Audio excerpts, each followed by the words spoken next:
Fahad, you can start. Okay. Good morning, good afternoon, and good evening. A very warm welcome to all of you to this very special webinar that we're hosting today with Informa. My name is Fahad Asif. I'm the sector lead for life sciences here in GCC, working in the IMEA office. And I'm also joined today by my colleague, Paul Toner, who's the life sciences sector development executive based in Belfast. Today, we'll be hearing from 7 innovative Northern Irish life and health sciences companies. We'll be listening to TriMedica, Biopanda Regions, Neurovalence, Liopa, Medazar, Siga Healthcare, and MPA Recruitment. In the end, we'll also have an opportunity to have question answers and have a discussion as well. So if you do have any questions about Northern Ireland in particular, or very specifically about any of the companies that are presenting today, do please pop them in the chat box and we will pick them up at the end of the session. Each company will be speaking for about 5 minutes. So this is how the session is going to run today, and we're very excited that you've joined us today. Now, most of you might be aware, Northern Ireland is actually an integral part of the UK and it's located on the island of Ireland. With a population of just around 1.8 million, the capital city of Northern Ireland is Belfast. Northern Ireland is well connected to the rest of Ireland and the UK through a range of strong road, rail and ferry networks. Now, Northern Ireland might be a relatively small part of the UK when it comes to population, but it's actually a hub for cutting-edge research and innovation in the areas of life and health sciences. With a vibrant cluster of over 250 businesses, Northern Ireland leads the world in areas such as precision medicine, diagnostics, medical technology, clinical trials, and so on. And you'll be hearing from some of the many amazing companies that are present in Northern Ireland about how they're innovating the life and health sciences sector, not only in the UK, but all around the world, particularly in the Middle East region. What makes Northern Ireland quite unique is the ecosystem that drives the innovation within the life and health sciences sector. Northern Ireland's 2 universities, Queen's University Belfast and Ulster University, not only rank amongst the top 10 in the UK in the areas of bioscience research and have over 1,000 researchers actively working in a range of different areas, but they're actually breeding grounds of innovation and excellence. Many of the companies that operate within the life and health sciences sector in Northern Ireland actually are either spin-outs from these 2 universities or work very, very closely with the research centers at both universities. Hirani, the Health Innovation Research Alliance in Northern Ireland, is also an example of how this ecosystem is driven by a close engagement and interaction by all the different stakeholders that are involved in the life and health sciences sector. So this involves the 200 plus organizations and companies that are operating in the life and health sciences sector. It involves the 2 universities and their multiple research clusters. It involves the NHS, the National Health Services, but it also involves patients and other stakeholders and service users of the life and health sciences sector to really drive innovation, and by taking a 360-degree view on all areas of life and health sciences. So Invest Northern Ireland, we are the Regional Economic Development Agency for Northern Ireland. We're part of the Department of Economy, and our job is to promote job creation, innovation, entrepreneurship, and increasing exports and supporting business growth in Northern Ireland. In a nutshell, we promote, expand, develop, and grow Northern Ireland's links, trade links, export links all around the world, and particularly in the GCC region. So our presence in the GCC actually is more than 27 years old. A couple of years ago, we celebrated 25 years of our presence in Dubai. Currently, we have presence in Dubai, Jeddah, and Doha. So what we do is we provide strong business development support to all our Northern Irish organizations. We support with events and exhibitions. We offer market intelligence and a wide range of activities to offer in-country support to our Northern Irish organizations. So if you're looking to do business with any of the Northern Irish life and health sciences sector companies, do get in touch with us and we'll guide you through the process and help you arrange one-to-one meetings or open other avenues for you to collaborate with a range of our companies that exist in Northern Ireland.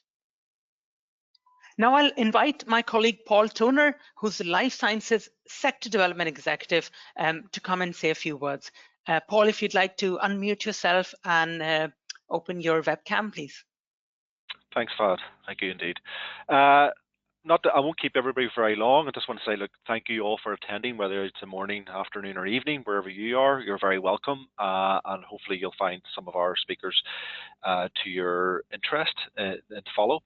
Just to add, I guess, just a little bit what Fahad said. I'm focused. I'm based in Belfast, and I work with the life sciences sector across industry and academia and health to help companies innovate within our ecosystem and to export across the world. So, as mentioned earlier on, we have about 250 plus companies in Northern Ireland in the life and health science space. 90% of our revenue in the life sciences is export, so we are an export-focused nation, aligned with a highly innovative workforce in life and health sciences. We have a long history of innovation, and we like to nurture that. So we have taken our time and we have developed an ecosystem which we think will be, it is the envy, I think, of many regions within the world, where we have that connectedness between our universities and our health system and our industry.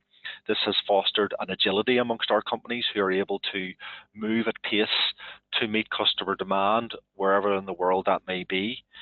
That has and it will be continued to invest in Northern Ireland. We are proposing to invest in a number of new innovation centres in Northern Ireland focused on life sciences, which will give access to our local companies, some of which are here today, access to new skills, capabilities that could help further develop their products even more.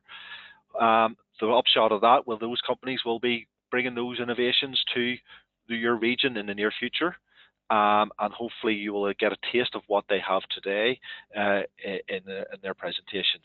So as I said, look, I don't want to keep you for very long. I know there's a number of presentations you're keen to listen to rather than me. So I'll pass you on to our first speaker, which is TriMedica. So if I could hand over to Roy, I believe, in TriMedica. Yes, good morning, or good afternoon, or good evening, as the case may be. So Fad, if you can switch to my presentation, please. And just jump on to the next slide straight away. So this morning, I'd like to tell you about TriMedica, the company, the TriTemp, our non-contact thermometer, about our distribution network, how we're helping in the fight against COVID-19, and finally, how we can benefit your region. Next slide, please. So TriMedica was founded in Belfast in 2016 by Dr. Roshi Malloy and Julie Bryan, both who have many years of experience in product research and development, as well as international sales and marketing. We are an ISO 13485 accredited company, and our goal is to provide high quality, innovative products with the aim of reducing hospital spend and eliminating single-use plastics. In 2018, TriMedica were recognized as one of the top 100 game-changing businesses by Maserati and the Sunday Times. We now distribute into 21 countries worldwide, and the TriTemp is used in 20 of the top 100 hospitals in Germany, as well as major university hospitals across the UK, Ireland, Switzerland, and Austria. Next slide, please. So you may be aware that almost all nosocomial infections are caused by contact, including 1 in 7 COVID-19 infections. Next slide. Part of the solution to this problem is the TriTemp non-contact clinical grade thermometer, which is designed in the UK, manufactured in the EU, and which helps to stop the spread of infection and uses zero plastic consumables. Next slide. So a quick question for you. Which single device is used by every nurse, every doctor, in every hospital, every day for every patient with every condition? Next slide. So you guessed it, a thermometer. Removing plastic consumables can not only help the environment, but it can also produce massive cost savings for your healthcare system, not to mention the infection control benefits. So the example here shows the savings from a 900-bed hospital based over a 2-year period in US dollars. And that's simply by cutting out the little plastic sensor caps. Next slide, please. So this is our distributor network and where they're based. We started off in the UK and the Republic of Ireland. Then we pushed into the EU, and our focus now is on the Middle East. We are the market leaders in Ireland, Germany, Austria, and Sweden for non-contact thermometers. Next slide, please. We offer a comprehensive training program with 24/7 access to online training videos and technical support, as well as live webinars and workshops. Next slide, please. So on this slide, you can see the impact that the TriTemp has had across the UK and Ireland. I think you may be getting these slides shared with you afterwards, so you can read that in more detail later. Next slide. And one of the largest areas of impact that we have had is within the neonatal and pediatric intensive care units. Being able to take accurate temperature measurements without touching our most vulnerable patients is a complete changer, a game changer rather. Next slide, please. So we're already going through the process of looking for distribution partners in the GCC. We have already set up distributors in Kuwait, Qatar, and we're in conversations with a distributor in Saudi Arabia. The region leads the way with a patient recovery rate of over 80%, and Trimedica wants to try and help you to keep it that way.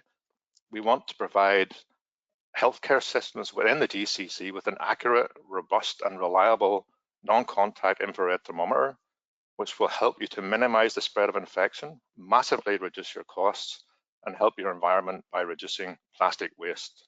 Next slide. And that's it from me. And if you have any questions, I'd be very happy to answer them at the end of the session. Thank you very much. Fantastic. Thank you so much, Roy. And Trimedica is one of the companies that regularly comes to the region, and they've been regular exhibitors at Arab Health with Invest Northern Ireland. And hopefully when things get better and physical events and travel is possible, we'll have Trimedica over in the region. But in the meanwhile, if you guys have questions or you want to set up meetings with them, do get in touch with us. And now I'm delighted to invite Philip McKee, who's a sales manager at BioPanda Regions. Philip, if you'd like to switch on your camera and unmute yourself, please. Yes, no problem, Fahad. Can you hear me okay? Yes, perfect. Yeah, over to you. Thank you. So if you want to put up my presentation, please. Just want to thank you for your time today. My name is Philip McKee, as has been said, and I'm the sales manager for BioPanda. I want to take a few minutes of your time to share with you about BioPanda and our recent journey during the COVID-19 pandemic. But firstly, a short introduction about our company. So BioPanda was established in 2011. We are an ISO 13485 accredited laboratory. We are based in Belfast, Northern Ireland, and we manufacture in vitro diagnostic tests, including clinical tests, food safety, and veterinary diagnostics. Next slide, please. So our mission statement is to provide innovative, high quality, and cost-effective test reagents that offer the sensitivity, specificity, and accuracy our customers require. Next slide, please. So point-of-care products that we manufacture for healthcare settings include tests for infectious diseases, cardiac biomarkers to help monitor heart problems, tumor markers, drugs of abuse tests, pregnancy and ovulation, and urinalysis testing. Next slide, please. Some clinical applications for these point-of-care tests. The good thing about these tests is the results are available within minutes. There's no need to send samples off to a laboratory and takes hours or days to get results back. So they are ideal in many healthcare settings, including hospitals, emergency departments, healthcare clinics, and community pharmacies for screening purposes. Next slide, please. One recent example where rapid testing has been used for screening has been our COVID-19 tests. We provide tests for both antigen and antibody screening. These tests have been widely used here in the UK and Ireland, throughout the European Union, and across the globe. Our antigen tests use a nasopharyngeal or throat swab sample and help determine if someone currently has the virus. And our antibody tests use a blood sample to determine if someone has antibodies specific to this virus, to help determine if someone has been infected in the past or if they have been vaccinated in the past few weeks. Next slide, please. We have had the privilege to provide these tests to several Middle East countries, including the Kingdom of Bahrain and Iraq. One case study I would like to share with you today is from Bahrain. So as of October 2020, we had sold 70,000 COVID tests to the Bahrain Defense Force Military Hospital and received excellent feedback with no complaints. We are keen to find more distributors throughout the Middle East and many other regions for the distribution of our tests to assist in the accurate diagnosis with our independently verified and high quality diagnostic tests. Next slide, please. Before I finish, I would like to share that BioPanda also produce diagnostic tests for veterinary use. We have tests available for dogs and cats. However, we also have tests available for livestock. These tests target specific illnesses in animals to assist with diagnosis and prescribing the right treatment. Next slide. Finally, BioPanda produce a wide range of food safety laboratory testing products to assist in the screening of food samples such as milk, meat, and seafood. This helps to determine if a food sample has traces of antibiotic residues, toxins, or other residual drugs. This ensures food going into the food chain is safe for consumption before being imported or exported. Next slide. Just finally, I would like to take this opportunity to thank you for listening to my short presentation. Please see below my details, and if you would like further information about any of our tests, including our COVID-19 rapid diagnostic tests, please get in touch. Thank you. Thank you very much, Philip. And it's fantastic to see the impact that BioPanda has had, particularly in the current COVID-19 pandemic, and the strong relationships you've had in Bahrain and other parts of the region. So in case your company is interested in working with BioPanda or knowing more, please do get in touch with us, and we will be happy to facilitate any further communication as well. Now I'd like to welcome Dr. Jason McEwen from Neurovalence. Dr. Jason, if you'd like to unmute yourself and switch on your camera, please. Excellent, thank you. Brilliant. Over to you. So yeah, thanks very much, everyone. I'd just like to talk about Neurovalence. We're a UK based medical device company in Belfast. And then just a little bit about my background. So next slide, please.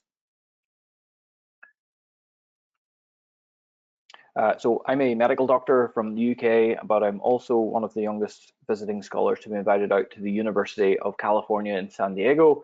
And really I run a lab there that's based around neurostimulation and treating neurological diseases through putting electricity into the brain and the brainstem and into the nervous system. And although we are a UK-based company, we focus heavily on the US, and we tend to actually follow the US FDA approvals, and that's something I'll touch on. And also we've established a really credible research network right across the world, but again, particularly in the US. So next slide, please. So to give a tiny little bit of background about the old techniques of neurostimulation, essentially these were implanted devices. Because they're implanted, they are very high risk and they are very expensive, costing around $30,000 for some of these devices. And typically, unfortunately, they are a last resort. So you'd have to fail all of the drug treatments before you would ever actually be given something like this implanted device. How it works is it's actually the wires or the neurostimulators placed in below the collarbone, and then a wire is fed up below the skin into the brainstem or into the nerves of the brainstem just at the base of the neck.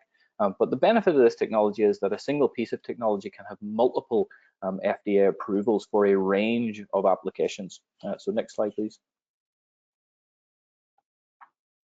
So what we've done at Neurovalence in a simple sense is actually we've just designed a way to make this technology entirely non-invasive. So instead of an implanted device, it's actually a wearable that sends the signal into the same area of the brainstem, but does it through the skin at the back of the head. Next slide, please. So that really transforms how this neurotechnology works. So it now becomes a low risk and a low cost device. So from $30,000 down to several $100s, and it also becomes a first line therapy. And that's something that we've worked significantly with the FDA around issuing our device potentially before you ever even be given drugs. So it entirely transforms the treatment pathway. And like the older technology, again, we are working with a single piece of technology that can have multiple FDA approvals.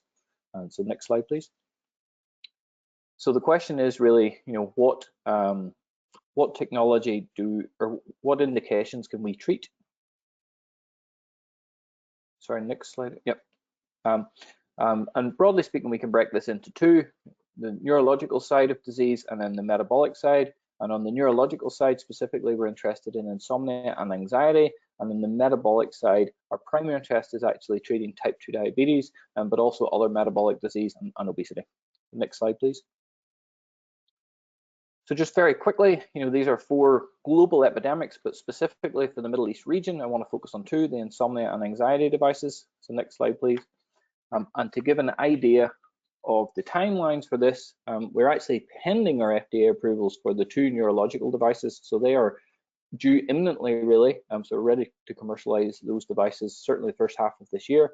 And then on the metabolic side, we're actually working with the FDA to get a breakthrough designation for our diabetes device. But those 2 metabolic devices we're aiming for towards the end of this year and into then the early part of 2022. Next slide, please. So this is really our kind of product catalog then for the Modius sleep device. That's our non-invasive insomnia treatment. Again, a bit like a consumer health device. It's really just worn for 30 minutes a day, and that's used before someone goes to bed in the later in the evening, just to stimulate the part of their brain that actually controls sleep and sleep patterns. Next slide, please. And then our anxiety device, Modius Stress. Again, worn for about 30 to 60 minutes each day. And again, stimulates certain areas of the brain. This device specifically targets the area that controls your stress response and the balance of the part of the nervous system that really controls how anxious or how stressed you can be. So next slide, please. And as I touched on, really the FDA for us is the major focus. So those 2 devices are pending. It's actually in the EU, we have CE certification for these devices as consumer health devices. So in the US, they would be prescription issued devices by a doctor or by a physician. But in the EU and in other territories, actually they can be sold direct to the consumer. So in the case of the Middle East, we also believe we can sell direct to the consumer. So we would be interested in speaking potentially to distributors who can not only sell into clinics and via hospitals and via doctors, but also potentially through other channels like in pharmacies, OTC, or even e-commerce. So next slide, please. And just a little bit more about Neurovalence as a company. This technology now has become, I suppose, well recognized in the UK. So recently we actually received funding directly from the UK government. We're one of the few companies in Northern Ireland to actually have direct UK government investment. And as part of that, I was invited to meet the UK Prime Minister to actually talk about the sleep technology. He actually tried the sleep technology. So not just such a startup really, but growing into a mature UK recognized company. Next slide, please. And then really just to finish off, our strategy for the Middle East, as I mentioned, is we can commercialize really quickly. Those 2 devices are imminently available. They can be prescribed or they can be OTC. So we'd be looking for distributors or partners who can operate potentially in either space. And then also with an eye to the future, where eventually we'd be bringing out a type 2 diabetes and an obesity treatment early in 2022. And then last slide, please. So really just a quick summary then. So Neurovalence offers non-invasive medical devices. We have four treatment areas, but specifically we're looking at commercialization of our FDA-approved Modius Sleep and Modius Stress devices. As a company, we're ready to commercialize immediately. Across the world, we've sold about 15,000 of these units, so we're very much ready to scale up and to scale into the Middle East, and that's certainly an opportunity that we are very excited about. So thank you very much. Thank you, Jason. That's fantastic, and it's great to see the traction that Neurovalence is getting all around the UK and internationally as well. And certainly, the Middle East would be a fantastic market for Neurovalence. So I'd be excited to see what the response is, and hopefully we'll be able to connect more local stakeholders with Neurovalence as a result of today. So now I'd like to invite Liam McQuillan from LEOPA. Liam, if you'd like to unmute yourself and switch on your camera, please, and over to you. Thanks, Fad. So my name is Liam McQuillan and I'm CEO of LEOPA. Today, I'd like to talk about our Shravi patient care communications aid. Next slide, please.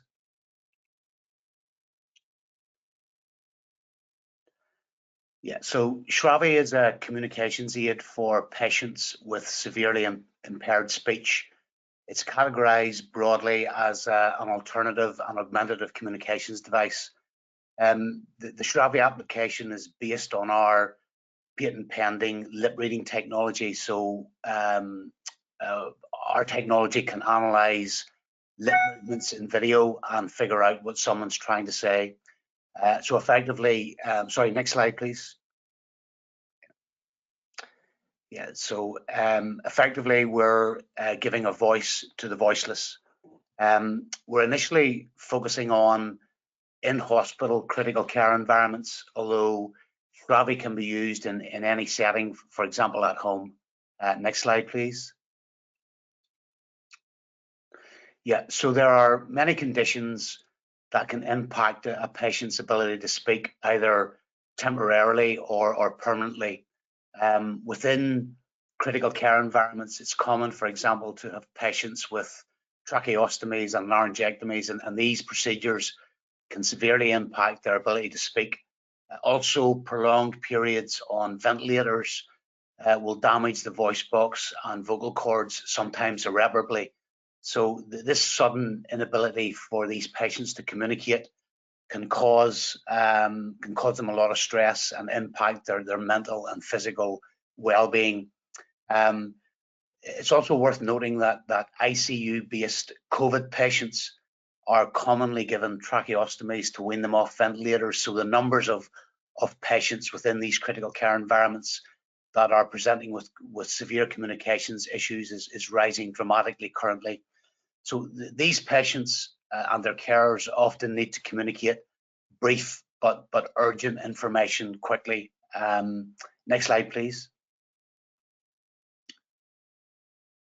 So there are quite a few existing products out there in the market today that can help people with severe speech impairment, but these are almost all what's known as grid-based. So the user selects letters, words, symbols from a grid, and then builds up sentences which can then be vocalized. So these products are wholly unsuitable for critical care environments and patients within critical care environments for many reasons.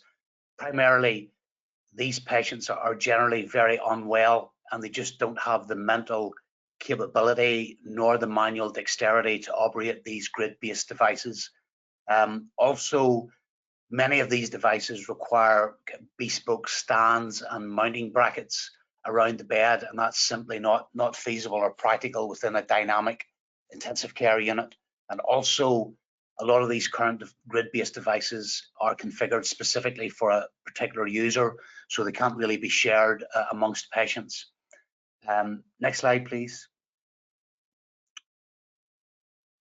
So this is where Shravi comes in. Shravi is the first patient care communications aid focused specifically on unwell patients. The doctor, nurse, clinician simply downloads the Shravi application onto their smartphone and they point the camera towards the patient.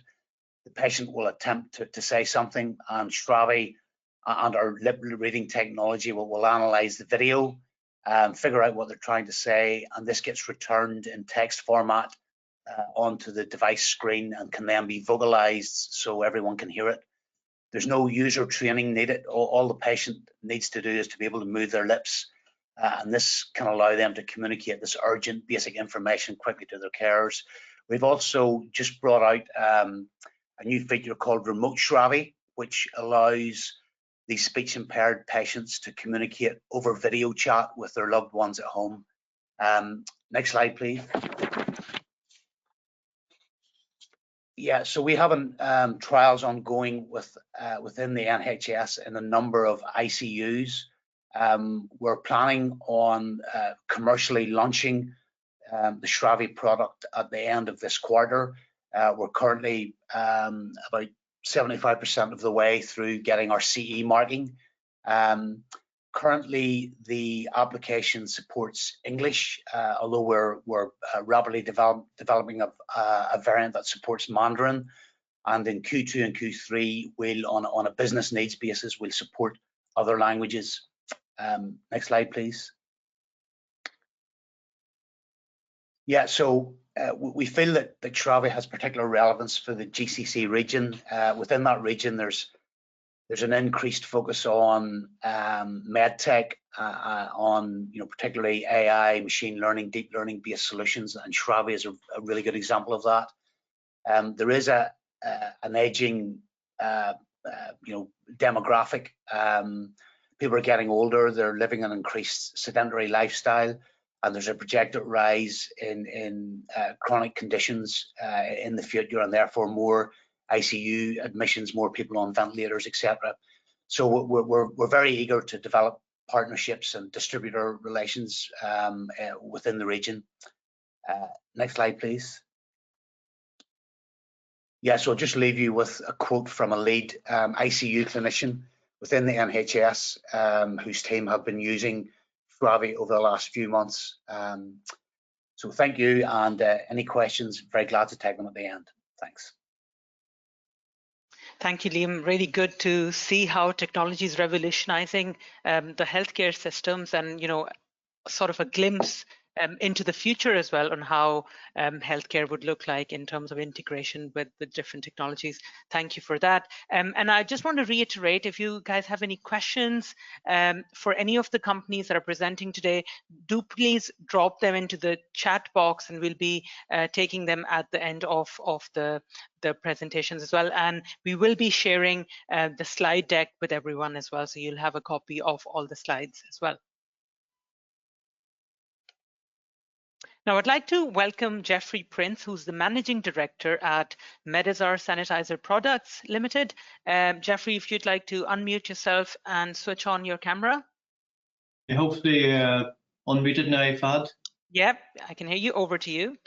Okay, thank you very much.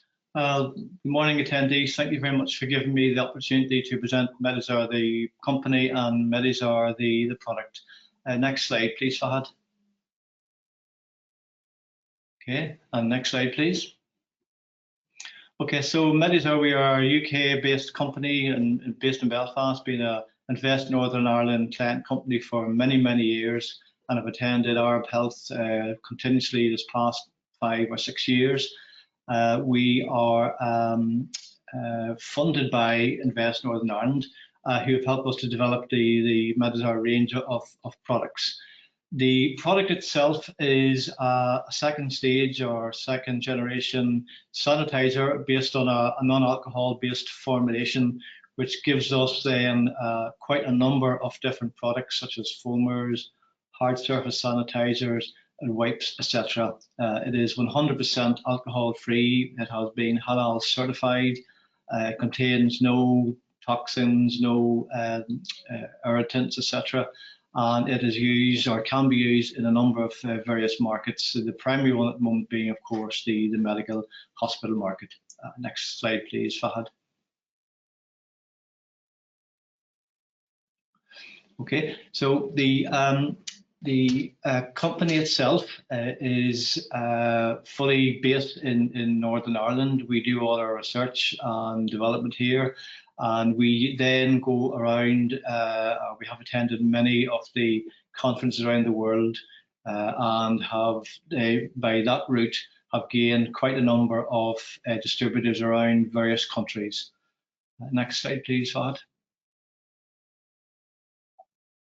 Okay, now the primary differentiating characteristics of Medazar, because it is a non-alcohol based product, we, using biocides, we are able to attain some quite unique characteristics. The primary ones being that in the independent testing, we can show that the product will give up to 6 hours residual activity on the skin and up to 30 days residual barrier activity on hard surfaces.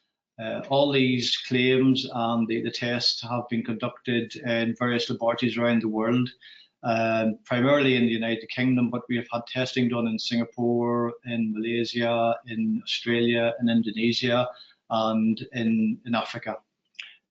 Next slide, please, Fahad. Okay, we continually develop the product to address new pathogens which are identified, and of course the one which is on everyone's mind at the moment is COVID-19. And this year we have had the Medizar tested to prove that it is effective against COVID-19. Last year we had testing done to prove it was effective against other types of viruses, the primary one being norovirus, or the vomiting bug. So therefore we are able to show that the Medizar is effective against both enveloped and non-enveloped viruses. One of the primary markets we have now at the moment is actually Australia, and we had the testing carried out against COVID-19 on behalf of the Australian Ministry of Defence. I beg your pardon, Ministry of Health. Next slide, please, Fahad.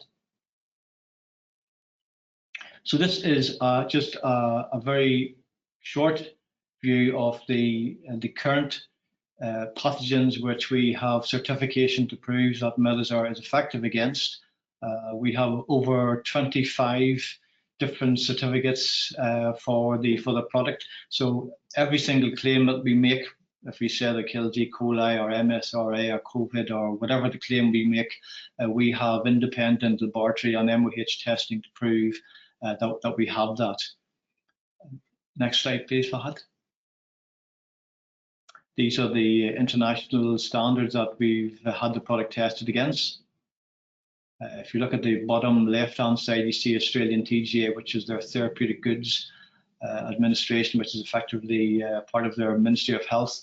And that was the body that requested the proof of effectiveness against COVID-19. It's actually one of the most stringent and hardest regulatory bodies in the world. Next slide, please, Fahad. So we have built up a distribution network spread across the globe from Senegal and other countries in West Africa, to Saudi Arabia, Qatar, Malaysia, Singapore, Indonesia, and Australia. Next slide, please, Fahad. In the specific reference to the Middle East, in Qatar, UAE, we have, for example, been working with or supplied into Hamad Corporation, HMC, in Qatar for many years now. The primary product being our high-grade medical wipe. We did in last year, we did an onboard test with Qatar Airways on board one of their Boeing 777 aircraft. They wanted to test against the various pathogens on board their aircraft. So we did they gave us, would you believe, a Boeing 777 for half a day, and we carried out a fumigation test, and we had extremely successful test with Qatar Airways. We also work with Tanzifco, who's one of the largest service providers in the Middle East and North Africa. ADNOC, which is the oil company in UAE, and Al Noor Hospital Group. Next slide, please, Fahad. In Saudi Arabia, we are, through our distributor there, we are supplying into a number of different hospital complexes, and that's growing all the time.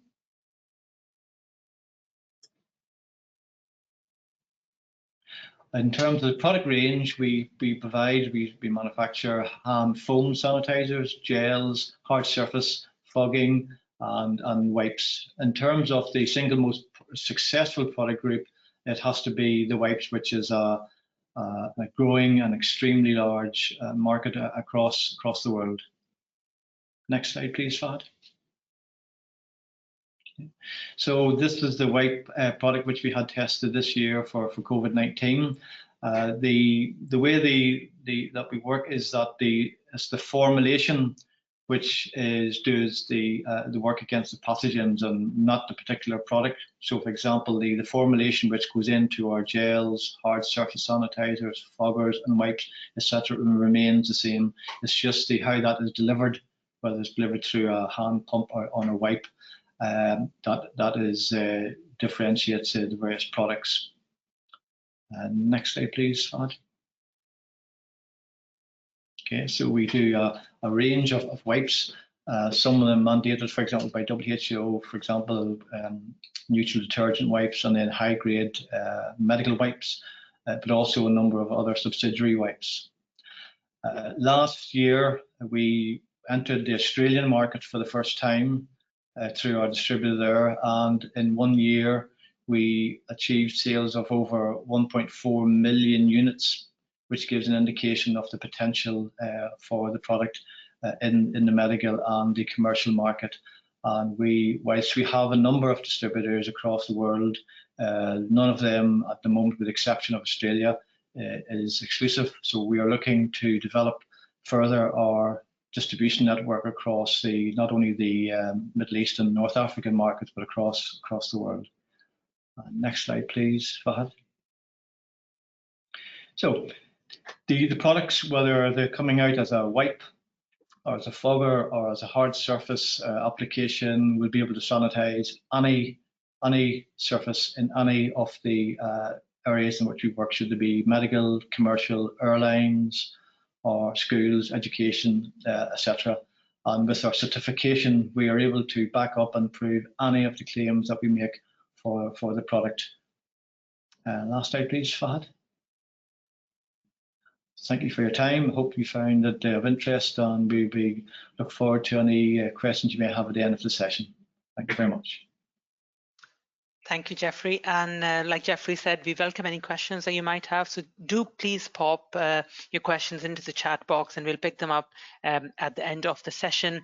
And thank you, Jeffrey, for highlighting the fantastic work that Medazar is doing all around the world, particularly in the Middle East region. And I'm sure many of the people attending today would have interacted with a Medazar sanitizer, in one way or another. So it's really good to see that, and hopefully we'll see some more interest from companies who'd want to work with Medazar. Okay, thank you. Now, thank you, Jeffrey. Now I'd like to welcome Neil Armstrong, who's the Sales Director at SIGA Healthcare. Neil, if you'd like to unmute yourself and turn on your camera, please. Thank you, Fahad. And before I start, can I just thank everybody for coming to listen to us out of their busy work schedule. Could you move on to the next slide, Fahad? Perhaps this is, in my opinion, the most important slide in my presentation, because it essentially explains what SIGA Healthcare does. Over the last 15 years of experience in bringing new and innovative rapid self-testing products to the marketplace, this is essentially everything from pregnancy tests right the way through to vitamin tests. So if you have any sort of latent demand in there, we can create it, design it, and do all of the regulatory work in regards to this. And we have our own brand of blood pressure monitors, oximeters, digital thermometers, and infrared thermometers. And we're constantly working in brand new products. We're about to launch 1 or 2 products that I would like to tell you all about, but once we bring them out, I hope to be able to share them with Invest NI's office in the Middle East. As you can see on the slide, we currently sell into over 70 countries across the world. That essentially stretches from Uruguay to all over North America, to the Caribbean, Europe, Africa, the Middle East, Far East, and Australia. So over those last 15 years, we have grown deeply into each one of those countries. Some of our partners include Walgreens, Walmart, Shoppers Drug Mart, Asda, Morrison, Sainsbury's, all of the leading pharmacy chains across Europe, or across Britain and across America. So can we move to the next slide, please, Thad? So obviously, we all know we're living in a COVID-19 situation here.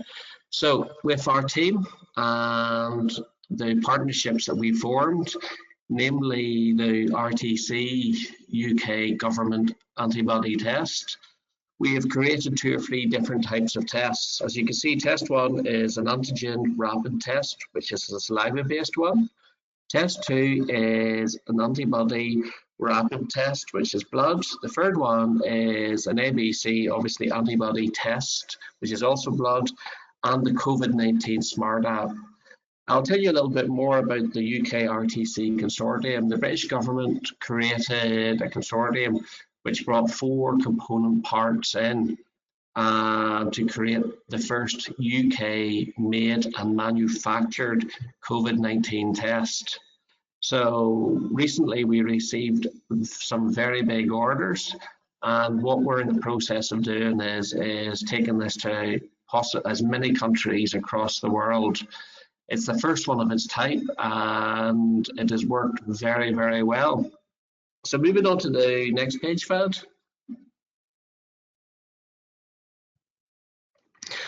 So as you can see, there is all the specificities and accuracies. I think that's fairly straightforward for everybody who's in this field. So we can move on to the next page, Pat.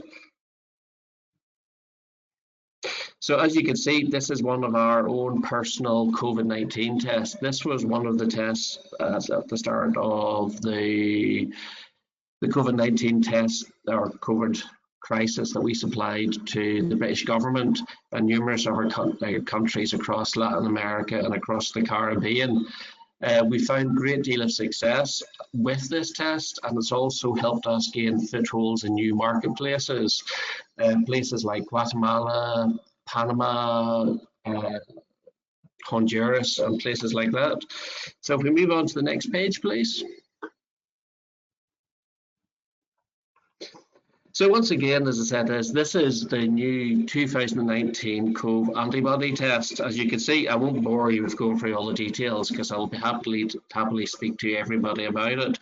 So as you can see, it's a very detailed test, and it's passed all of the regulatory requirements that it needs to be able to sold to either the governments or private companies across the world. Next page, Fad. And once again, this is another example of the COVID-19 antibody test.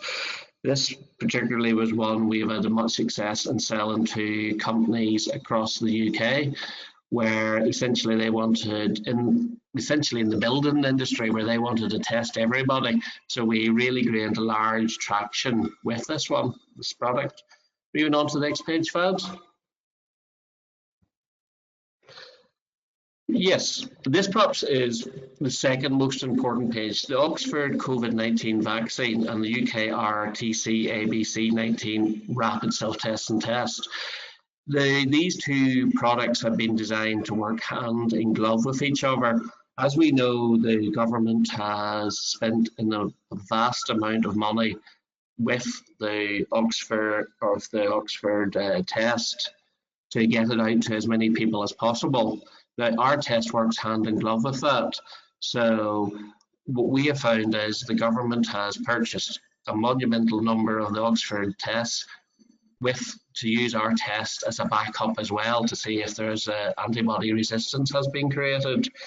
So what we are especially skilled at doing is working with these types of companies that are very scientific, very medical based companies. And what we can do is we can actually help them to actually commercialize a product, because that in the end is the key reason why companies are in business, to commercialize products and put them across the world. Now, these products, as we speak, already feature in Australia. They've already been approved in America, and we're doing quite a lot of work in some parts of West Africa as well with this. And it's been proven to be very successful as well. And in many ways, it's a UK success story in this field. So next page, Fad. And once again, this is starting to talk about the the link between doing tests and track and trace, where you can get the results over the mobile phone. So next page, Fad. And that's it. I apologize if I ran, oh, sorry. I apologize if I ran somewhat over time, but the key thing is Sika Healthcare does what it says it does. If you've got a demand for a product, we can help you create it. We can help you with all the regulatory work. We can make sure it's got all the regulatory things that you need, stretching from BRC right through to ISO. We have all of those. So, and we have created many new and innovative products. So I'm looking forward to hearing any questions from you. And if you have any other questions, just contact Thad or just contact us on our website as well, and we'll be only too willing to help you. Great, thank you, Neil. And it seems like you guys have had a very busy time over the pandemic, trying to keep people safe, you know, traveling or going into work, particularly with your COVID testing as well. So keep it up. Fantastic to see that. Now, moving on, I'd like to invite Mark Canning, who's a director at MPA Recruitment. Mark, if you'd like to switch on your camera and unmute yourself, please. Thank you, Fahad. And thank you everyone else for taking the time to join today. As Fahad says, my name is Mark Canning and I'm Director at MPA Recruitment. So next slide, sorry Fahad. So today I just want to introduce MPA to those who are unfamiliar with us and tell you a little bit more about how we may be able to help your business. Next slide, Fahad. We're a 24-year-old recruitment company headquartered in Northern Ireland, and we've been on quite a journey of growth in the last 5 years. We were actually named in the Fast 50 recruitment companies in the UK 2 years running. And then in 2019, we were named as one of the 1,000 companies inspiring Britain by the London Stock Exchange. So, and this growth internationally and the growth in global mobility services has led us to open offices in Bangalore and Toronto. We also have plans for a Dubai office this year and further growth in the UK market. Next slide, Fahad. So I suppose where we fit in and what sort of challenges we're seeing. I mean, staffing is a universal issue across the healthcare and life sciences sector, whether we're talking doctors, nurses, allied health staff in clinical settings, it's laboratory manufacturing, software developers or security engineers in the digital health space, or even sales, finance and compliance specialisms. There's a general issue there, and staffing is one of the greatest challenges that is faced. The gap between supply and demand is widening in some skill sets, and it's not just a local issue, it appears to be a global issue for many skill sets where there's no quick fix to fill these gaps. It's key that the way we would advise people then to position your organization as an employer of choice and market yourselves appropriately. Next slide, Fahad. One of the services, one of the means that we go about doing this with many of our clients is to then integrate video into the hiring process. We're seeing a digitalization of the recruitment process that builds into a wider digitalization across healthcare and life sciences. That's really trying to stand out from the crowd, to modernize your hiring process. And it's an easy and highly effective way to do so by integrating video in a meaningful way. There's been a movement obviously towards video for a number of years in recruitment, but COVID certainly forced us all onto a video platform such as today, and we've already touched on Arab Health sort of being pushed back again this year and how video has become so important to us. So it's certainly something that we're a lot more comfortable with over the last 12 months. Next slide, Fahad. I suppose what we can do with video has certainly accelerated as well. It's far beyond a simple FaceTime call. We've got a bespoke video platform that we offer our clients that offer a range of options and services. The two-way or multi-party calls, we can record and share these with multiple stakeholders in each business. One of the really popular options is what we call solo interviews. So we've found many clients are now using this service of ours to set initial, what I would call first interview questions. We provide a range of questions for each individual to answer and present themselves, typically around a 5-minute period, to really present a snapshot of their experience. They find this is a much more time-efficient way of screening those candidates, and that there's a standardized question to compare various individuals and remove that unconscious bias, I suppose, in the process. So it can be quite a more fairer way of dealing with that. We also have some clients nowadays who would use video job descriptions and introductions from their hiring managers. So again, taking that step beyond and that step further, really finding ways to promote themselves, to market themselves and stand out from other employers, and use that to attract the best talent for your team. So communicating your values, your ethos, your culture, and really painting a picture as to why people should join your business. Next slide, please, Fahad.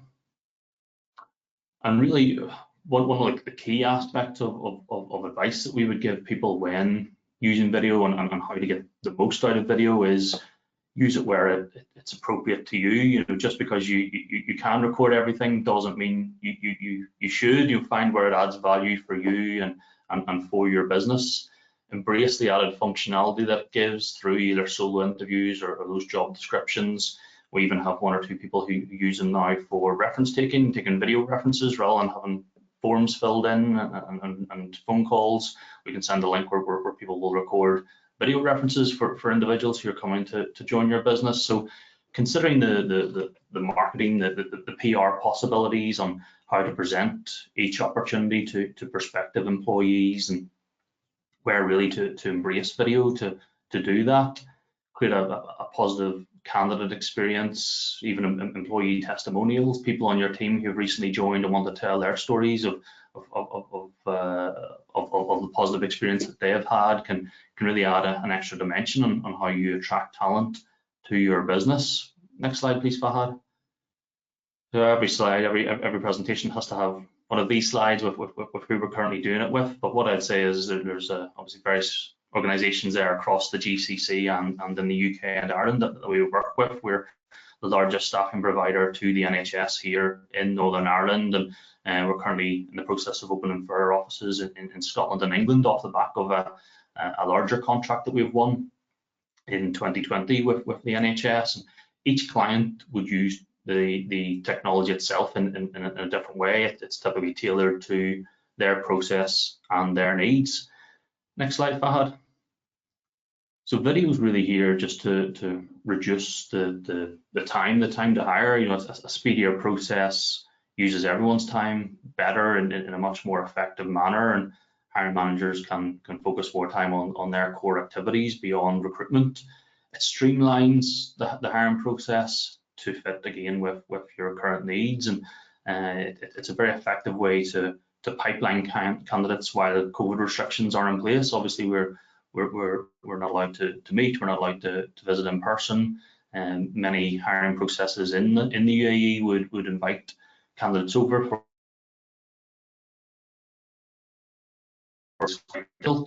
so it saves on travel costs post-COVID as well. And you really use it to market your position, market the hiring manager and the team itself, the environment, the culture, and in that battle for talent. Next slide, please, Fahad. So should you wish to speak any further about implementing video or any other of our tailored services, there's many other strings to our bow, and we'd be very happy to talk to you about how you can attract talent and focus the use of our services in around how best to find those individuals for you. If anyone would like a demo, my details are on the screen. Thank you, Fahad. Fantastic. Thank you, Mark. And I know MPA is one of our companies that regularly come to Arab Health as well, and they participate under the Invest Northern Ireland banner. So as soon as things get better and we're able to travel and have physical events, I'm sure MPA recruitment will be in the market, and there'll be an opportunity to have those face-to-face meetings as well. We're looking forward to getting back. Thank you. Great. Okay, so that brings us to the end of our formal presentations from all our companies today. And now we're going to move on to our sort of question and answer and discussion session. And I'd invite all the panelists to switch on your cameras and unmute yourself as well, so that we can have some questions and discussion. So I guess I'll kickstart the conversation by posing a question, I suppose, to all the panelists. We're in the middle of the pandemic, and I don't know, second, third wave, fourth wave, it's sort of never ending. But what I'd really want to get your views on is, in your opinion, what are the key challenges that healthcare establishments will have in the medium to long term beyond COVID? And what in particular is your organization doing to address those challenges? So if I might start with Jason. Yeah, thanks. Yeah, I think for us, because we're still heavy in R&D, where we noticed it immediately was around clinical trials.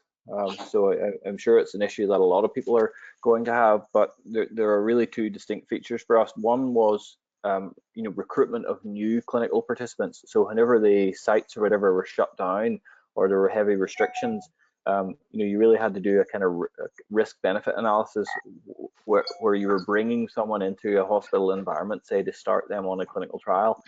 So if the university site or the hospital site actually stops you doing that, then there's not really much you can do. But then the other area where this becomes really relevant is actually people who are already on the trial. So if they can't actually return to, say, close out their clinical trials or finish or say have another midpoint assessment or whatever, it becomes quite difficult to know actually what to do, because do you just keep these people ongoing? Do they just get the potential treatment forever until the site opens up again, or do you stop that person and you lose all the data? So thankfully, our relationships with the FDA has been really beneficial in that, and we were able to have sort of emergency teleconferences with the FDA, and we set up plans to actually maintain all of our trials. So thankfully, what we have been doing has been, we've come out of that really positive. And then I suppose the knock-on for that, and I'm sure lots of other sites will find this, is it's now much easier to push for remote recruitment. So, previously that was kind of frowned upon for some clinical trials. People wanted you to see the participants face to face, to have signatures, wet signatures on paper. Whereas now the FDA and the other authorities are really opening up to this idea that in fact you could remotely onboard someone and start them on a clinical trial. Okay, Mark. Certainly, as I touched on in my presentation, our big challenge was global mobility. It was once the borders closed and the flights stopped for virtually for 6 months, we couldn't move people around the world, and that was a huge issue. We had a large backlog of individuals who were due to come and join businesses and hospitals out in the Middle East, out in the UAE in particular, and for that 6-month period, things were put on hold. But thankfully, we've now got to the end of that backlog. I suppose in terms of the wider staffing market, it is really about finding those skilled individuals. A lot of these talent sets, a lot of the niche skill sets are in high demand, and regardless of where in the world these individuals are based, it's targeting them to come and work in whichever part of the world that those client needs are. So those skill sets aren't a quick fit. So it takes many years for a lot of people to train appropriately for some of these roles, and that is going to continue to be an issue for many organizations. Mm-hmm. Roy? Yeah, well, I think for us, COVID-19, the whole pandemic has just highlighted how vitally important it is to try and do everything you can to stop the spread of infection. So you think about it at the moment, that the globally accepted method of taking a patient's temperature is to use a tympanic or an ear thermometer, which is just a thermometer. You put a little cap on the end of it and you stick it in a patient's ear. And it's a massive source of infection, never mind discomfort for the patient. So for us, being able to show that there is an alternative non-contact device, which is not only accurate but reliable, and we provide a black body device calibration checker to actually allow the hospitals to confirm the accuracy, I think that's going to be, a major game changer for intermittent patient temperature measurements going forward. Okay, Philip? Yeah, for BioPanda, it was really just to focus on the importance of point of care testing. Not just that, but just that the point of care tests that are available are of the highest standard. I think there was much controversy in the news about lower standard products that were being sold in the market. And of course, we pride ourselves in producing the best quality out there. and just even education of the importance of point of care testing with ministries of health and even any healthcare setting is a big issue for us. Neil? It's a good question, Fad. I'm a typical glass is half full person. When I see a challenge, I see an opportunity. And not just for SIGA Healthcare, but for all the other companies here, we've all faced challenges, but by and large, we've all sailed through them. But if I'm being incredibly honest, our biggest challenge is that people want us to come out to visit them just to go through some operational deals. They don't really like doing, like, if you like, being on Zoom or being on Skype or Go Webinar. They actually want to come out and see you. So it's an inability to be able to go out to see people. I think that is the big problem. And until everybody essentially has got themselves vaccinated against COVID-19, it's going to be a considerable period until we get back to relative normality. Because a lot of people, I suspect, think, oh, I won't go back to normal. The truth is, it might, and it might not. So the real challenge is trying to create the conditions to get us back to what we regarded as normal pre-COVID-19. Yeah. Paul? Yeah, so look, life sciences as an economic sector has always enjoyed a relatively strong growth, irrespective of what's going on in the economy at the time. We can see that back, especially in the UK in 2008 recession. And various subsectors of life sciences were always forecast to have a certain ebb or flow, whether it's precision medicine, diagnostics, AI, etc. I think COVID has refocused and sharpened the pen or sharpened the pencil in some of those areas. So we're seeing, obviously, and this ties in with what Jason saying, the challenges in running clinical trials has meant that actually technology can meet that. So remote patient monitoring, point of care diagnostics are two of the areas that are really becoming the sharp focus. The healthcare systems around the world realize that actually those two components could save patients the time and effort to come into say their GP or their clinician, save money, and provide a very effective healthcare system. Albeit all the other subsectors of life sciences, the precision medicine area, the pharma biotech, the clinical trials, all the health and well-being stuff is still on a growth trajectory.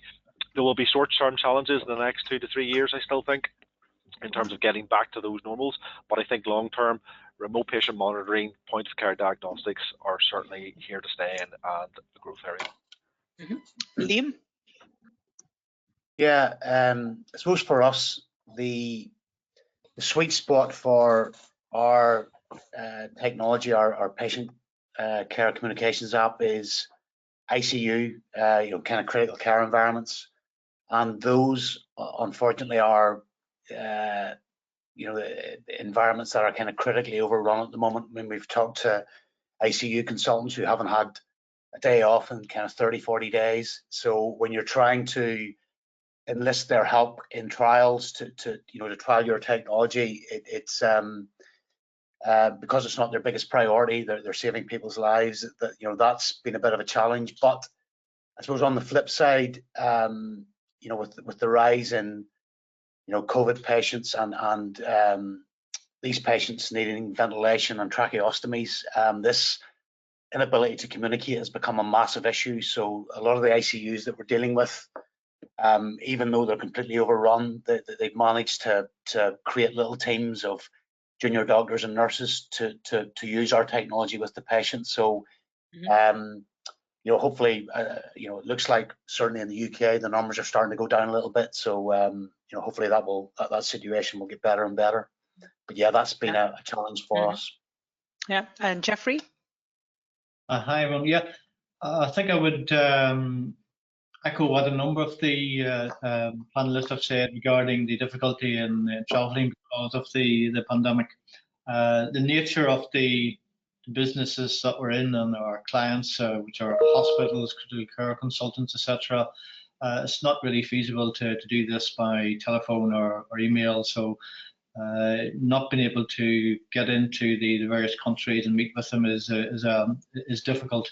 Although hopefully with the, as Neil said, with the vaccinations now coming on stream that will free up towards, I guess, toward the end of the year.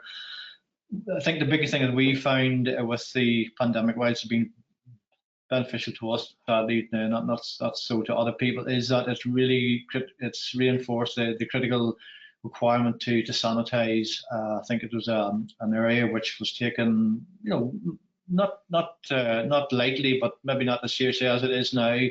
That is now, I think, with this day, people now realise that they have to take this very, very seriously, because people are dying as a result of it, and that has led, to our success having a product like Medizar. So I think we all would say, as soon as this thing is over, the better we can get on with our lives, and I guess we all look forward to the back end of this year, when hopefully some form of normality will resume. Perfect. Yep. So if you have any questions, please drop them at the chat in the chat box. If you've got any specific questions from either of the companies that are presenting, or just general about the Northern Irish life and health sciences sector, we'd be very happy to take them. I've got a question for Neil Siga. Specializing in self-diagnostic testing, you said you can help create. Do you subcontract test development, or are you an end-to-end developer with full capability within your company? I think you're on mute, Neil. Sorry. Hey, this is why I'll never get used to these types of meetings where you can be muted. No, we can do both. And the reality is, Sika Healthcare has based its reputation being ultimately flexible. If people want a finalized design product, we can do that. Or if they want something a little bit looser, a little bit something with some little added extras, we can do that as well. And because we've been doing this for so long, we have moved into many different fields and many different opportunities, not because of anything that we have said, but more because our customers and partners have come up to us and said, I've been approached by a partner, can you do this for us? And because the truth is, in any business relationship, the end partner has to be able to go out and make good margins, because if he's not making good margins, they're not going to be interested. So yes, the answer is yes, we can do either or both, or anything that you want. It's just because we've got a lot of knowledge. In our regulatory team alone, we've got close to 250 years of experience. So if there's issues with CEs, FDAs, whatever it is, and I think Jeffrey was talking about the success he had in Australia, that's an equally difficult regulatory body to get across. So we know what we have to do, and we can create and do anything that any partner wants us to do.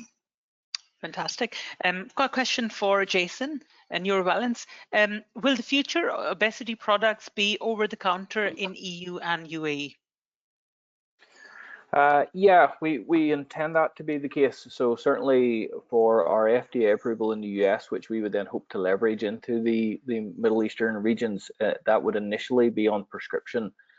So we'd probably follow the same path. So initially on prescription into Middle Eastern, following, this was registration as a medical device there, but then with a plan eventually to move to OTC.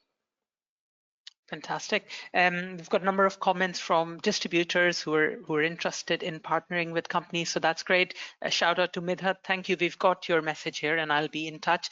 And for everyone else listening in as well, my contact details are right here. So do drop me an email if you have any questions. I guess in conclusion to the session, my final sort of question to all of you here is, obviously, a number of our viewers today, people who are listening in, are either distributors or they're professionals working within hospitals or the healthcare sector. So what would your sort of quick final message be for people who are listening, particularly in terms of competition? Obviously, many of your products are innovative, groundbreaking technology, etc. But it might also have competitors, from other countries or within the UK. So in a nutshell, quickly, what would you say your key USPs are, and what your final message to people who are listening in today will be, starting from Jason? I think our strength is really we're ready to commercialize with two, well, I would say approved devices pending approval, so imminently approved devices that we've already been selling in other territories. So we're ready to rapidly move into the area of treating neurological disease for insomnia and anxiety in the Middle East, and certainly that's our great strength right now. Great. Mark? I'd say if you're looking for a business that can complement your current recruitment channels and add value through the services we offer, the experience we have in the Middle East. Personally, I've been recruiting in the MENA region for 14 years now. Then please speak to us. We'll be happy to have a chat and see if there's a partnership there that we can garner from this. Great. Roy?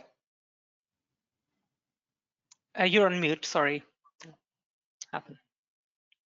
Okay, sorry. My message would be that the TriTemp non-contact thermometer is a robust, reliable, accurate, and consistent alternative to ear thermometers, and we've proven this because it's used in multiple hospitals, major hospitals across Europe and the UK, South Africa, and Australia.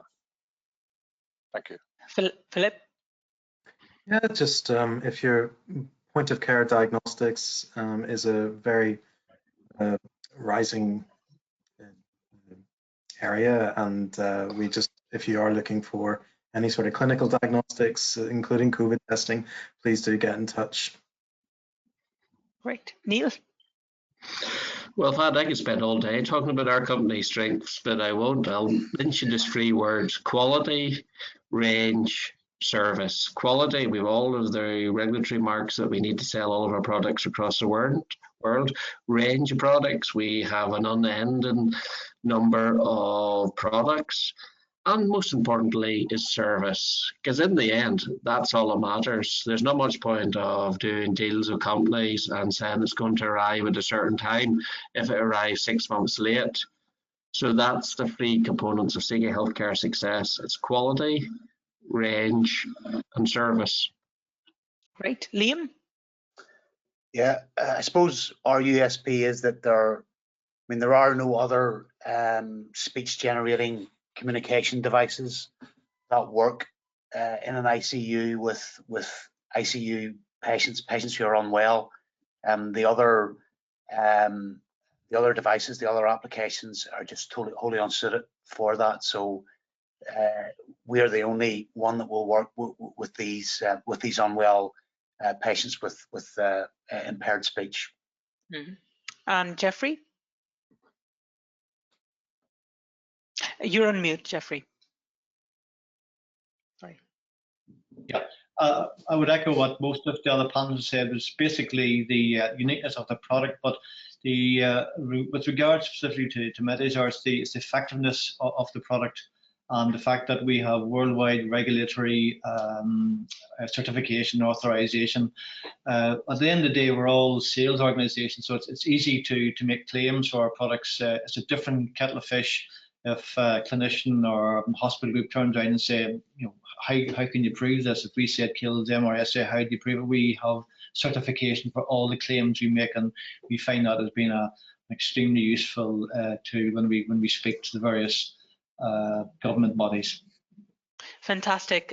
On that note, I'd like to say a big thank you to all our panelists, Jason, Mark, Roy, Philip, Neil, Liam, Jeffrey, and my colleague Paul as well. Thank you all for coming along today and delivering this session. I know we're in challenging times here. In a normal situation, we would be sort of finishing up with Arab Health at this time, having those face-to-face interactions with stakeholders and friends from across the region. And also a big thank you to all our attendees as well. I know everyone's got busy schedules with a lot of competing priorities and an overload of webinars. So we're really, really thankful that you attended, and hopefully you found useful listening to the fantastic innovations coming out of Northern Ireland. As I said, my contact details are mentioned on the slide here. Do get in touch, if you want to set up one-to-one meetings with any of the companies here, or if you have any further questions or need clarification or any element. On this note, I'd like to again say a big thank you to all my colleagues and panelists, and Fad, of course to the... Sorry, yeah. Fad, before you leave, I'm sure I can take this opportunity for everybody else in the panel to thank you and your team for all the hard work that you've done. It's been very much appreciated by everybody on this panel. So once again, thanks for your time and effort. Thank you. Yeah, thank you. Thanks, everyone. Thank you, everyone, and have a good day. Thank you for attending once again. All the best. Bye-bye. Bye-bye. Bye-bye. Bye.